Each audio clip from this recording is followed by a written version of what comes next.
Operasi rahasia yang intinya menggagalkan Mas Gibran untuk menjadi cawapresnya Pak Prabowo.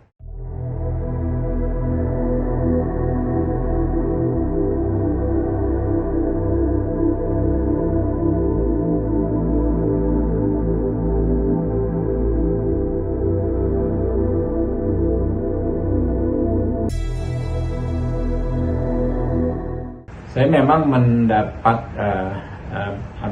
informasi lah. Ada teman-teman yang mengingatkan sepertinya ada operasi rahasia yang intinya menggagalkan Mas Gibran untuk menjadi cawapresnya Pak Prabowo, ya, dengan melibatkan berbagai elemen masyarakat.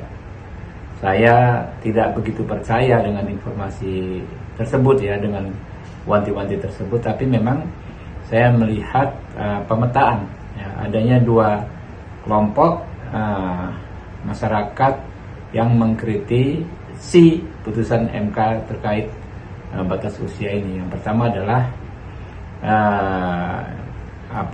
akademisi idealis, aktivis idealis yang memang selalu men-challenge apapun produk yang disebut bersumber dari kekuasaan.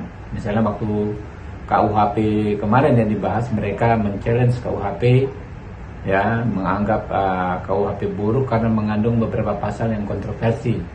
Tetapi setelah dijelaskan bahwa secara umum banyak nilai-nilai dasar yang baik di KUHP yang baru menggantikan KUHP kolonial, mereka bisa menerima. Yang kedua adalah, ya, kelompok yang menurut saya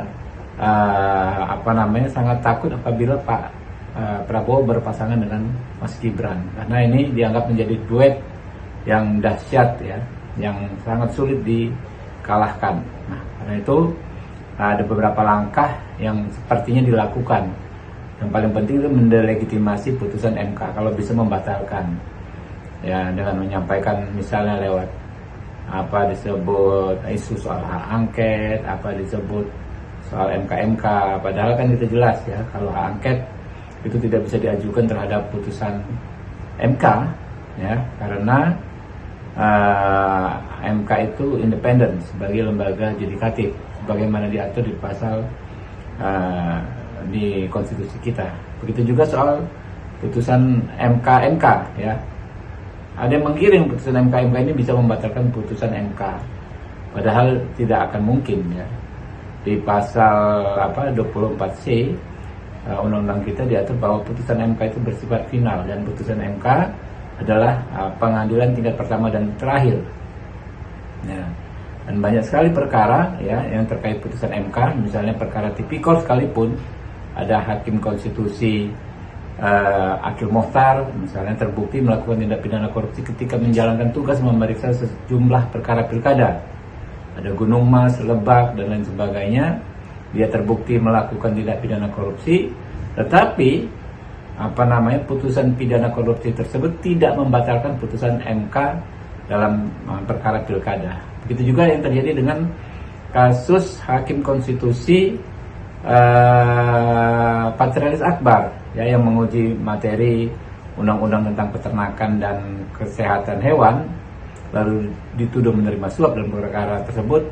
Ternyata putusan pidananya tidak membatalkan putusan perkara Mahkamah Konstitusi, dan putusan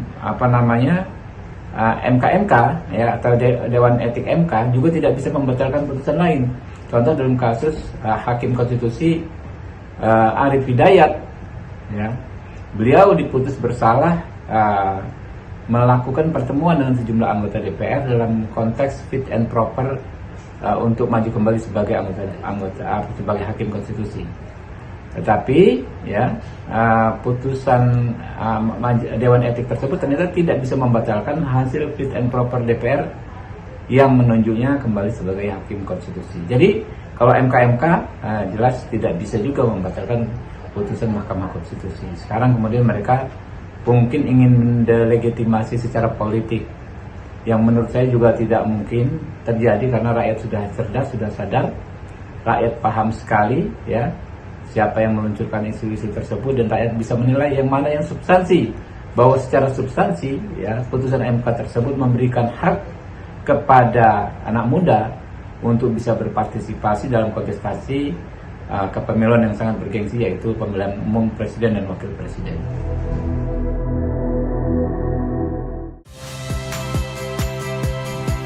Saya Cynthia Rompas. Saksikan program-program Kompas TV melalui siaran digital, pay TV, dan media streaming lainnya. Kompas TV, independen, terpercaya.